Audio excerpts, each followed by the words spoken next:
In your organization, sometimes you have to start with making physical changes, such as shifting desks, changing people's offices, reassigning teams, or bringing in a fresh attitude from outside that can serve to change habits.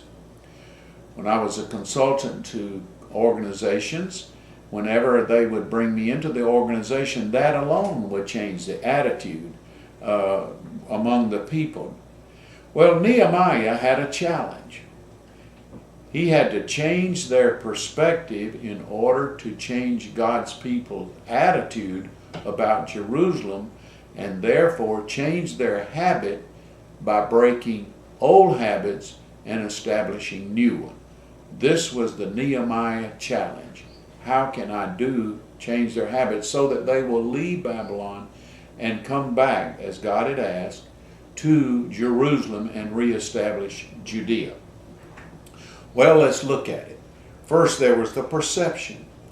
To them, what they saw through their senses, Jerusalem and the temple and the gates and the wall all looked the same. For years they had been working on the temple. They had it completed, but it wasn't functional, and it was confusion. So some changes had taken place, but including strives on building the temple. But there was no sign of worship, no sign of order, no permanence, no systems in place, no government in place. So the perception people have of your organization is, to them, they will draw a perspective. In other words, what do I think about it? It goes from senses to mind, to thoughts, to reason. So their perspective was, they drew from their old past experiences, and they said, Jerusalem is still not safe.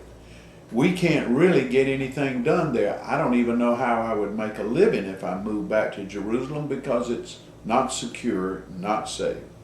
So their attitude became, based upon the old habits, I'm just going to stay in Babylon and prosper here, and maybe later this will be the right time to make the move. This just reinforced the old habits. But Nehemiah knew he needed to change not only their attitude but their behavior, so that they would return back to Judea and to Judah. So he had to change their habits so they wouldn't keep on doing what they were doing.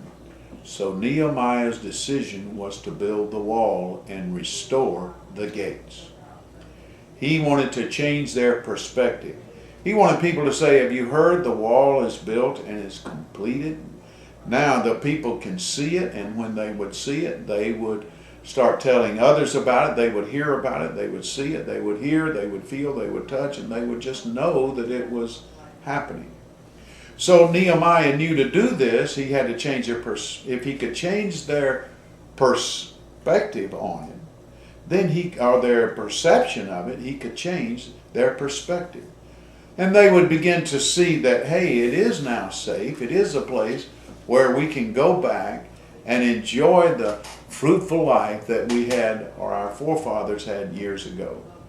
And if it's safe, I can do my job, I can start my business, and there's new order in Jerusalem, and commerce can begin once the gates are restored.